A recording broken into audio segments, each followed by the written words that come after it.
श्री रंग देवता श्री कृष्ण आणि रसिक प्रेक्षकांना विनम्र अभिवादन करून श्रीकृष्ण ग्रामस्थ मंडळ धुळेवाडा मालवण सहर्ष सविनय सादर करीत आहोत चित्र देखावा रावणाची आत्मलिंग कथा।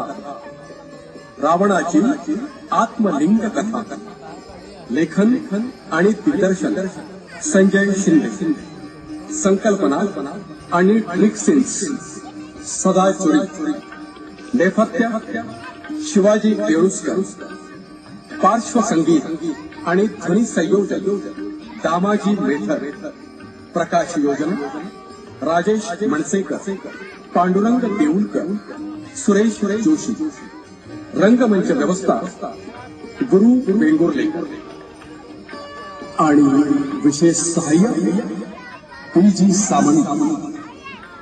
यातील भूमिका आणि कलावंत भगवान शंकर, भूषण कासवकर, रावण सिद्धेश पाताड, गुराखी आणि श्री गणेश सागर रेडकर। श्रीकृष्ण ग्रामस्थ मंडळ धुळेवाडा मालवण सहर्ष सविनय सादर करीत आहोत चित्र देखावा रावणाची आत्मलिंग कथा।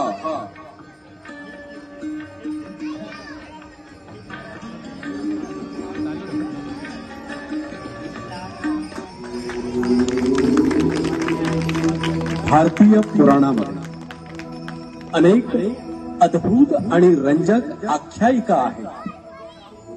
त्यापैकी एक म्हणजे आत्मलिंग। रावणाची आत्मलिंग कथा। एका दिवशी भगवान शंकर कैलास पर्वतावर ध्यानस्थ बसलेले होते।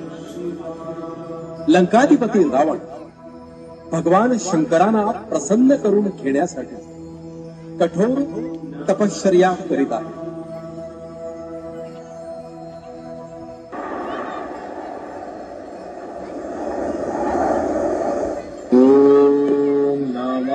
शिवाय ओम नमः शिवाय ओम नमः शिवाय ओम नमः शिवाय।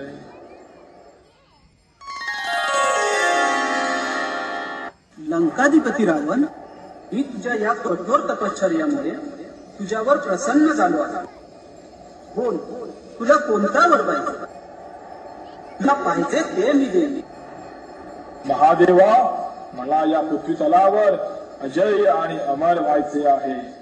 त्यासाठी मला आपल्या आत्मलिंगाची आवश्यकता आहे। आपण कृपा करून आत्मलिंग मला द्यावे। नाही, मी तुला आत्मलिंग देऊ शकत नाही। हे सोडून तू कोणताही वर माग। महादेवा, मगाशी आपण तुला पाहिजे ते मी देईल असा वर दिलेला आहे, मग आपण माघार का घेता? मला आत्मलिंग पाहिजे। ठीक आहे, मी तुला आत्मलिंग द्यायला तयार आहे, पण माझी एक अट आहे की तू हे आत्मलिंग कैलासावरून लंकेला नेत असताना थोड्या वेळासाठी सुद्धा जमिनीवर ठेवायचे नाही। जर तसे झाले तर हे आत्मलिंग ज्या ठिकाणी तू ठेवशील त्या ठिकाणी कायमस्वरूपी स्थापित होते। ठीक आहे महादेवा, आपल्या आज्ञेप्रमाणेच होईल।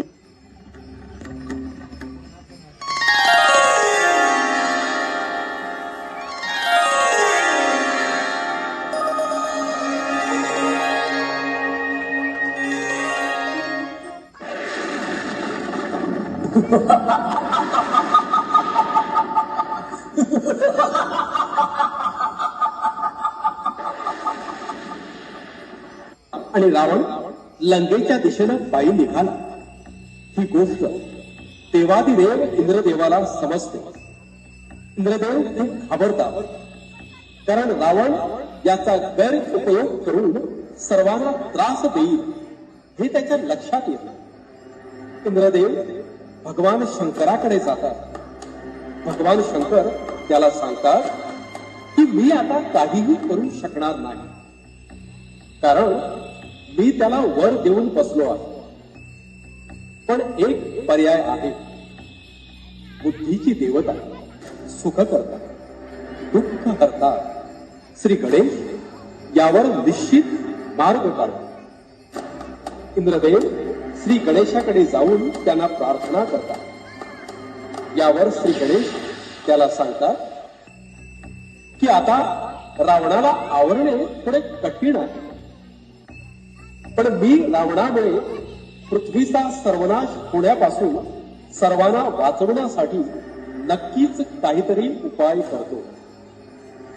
आणि श्री गणेश कुळाखाचं रूप घेतात.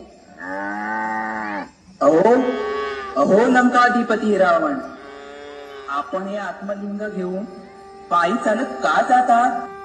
आपण दमलेले दिसतात. थोड्या वेळासाठी हे आत्मलिंग जमिनीवर का ठेवत नाही? नाही, कदापि नाही. मी खाली ठेवणार नाही. तू मला मदत कर. मला लघुशंकेला जायचे आहे. तू हे आत्मलिंग थोड्या वेळासाठी ठेवशील का? हो चालेल, नक्की घेईल.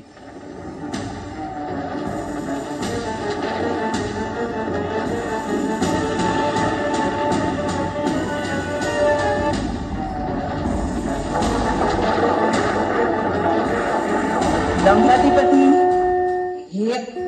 हे आत्मलिंग खूप जड आहे. आपण लवकर या.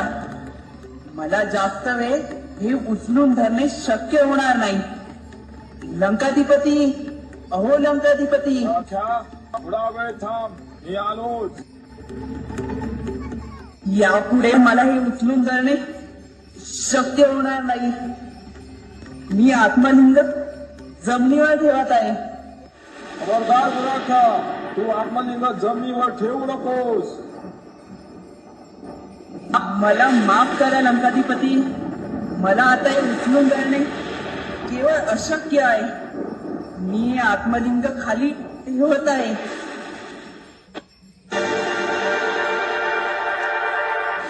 अरे अरे गुराखा, तू हे काय केलेस? आता मी तुला सोडणार नाही.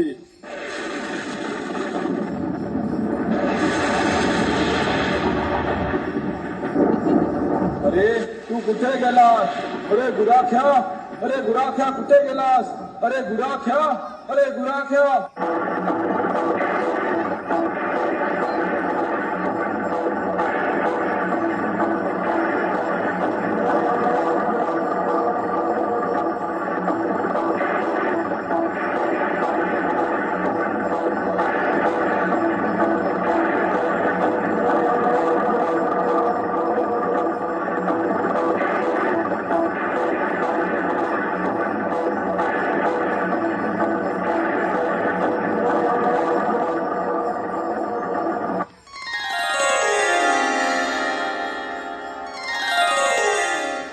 श्री गणेश देवा मला माफ करा. मी आपल्याला ओळखू शकलो नाही. रावणा, तू तुझ्या अहंकाराने खूप मोठी चूक करायला निघाला होता, म्हणून मला मध्ये पडून हे सर्व करावे लागले. आता हे आत्मलिंग याच ठिकाणी कायमस्वरूपी स्थापित होईल.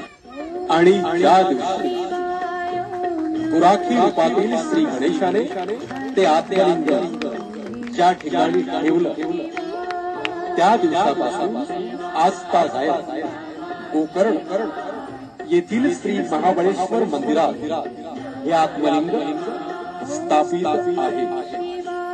दररोज शेकडो भाविक या आत्मलिंगाचे दर्शन घेऊन भगवान महादेवांची कृपादृष्टी प्राप्त करून घेत आहेत. जय महादेव, जय श्री गणेश. धन्यवाद. रामेश्वरा शिव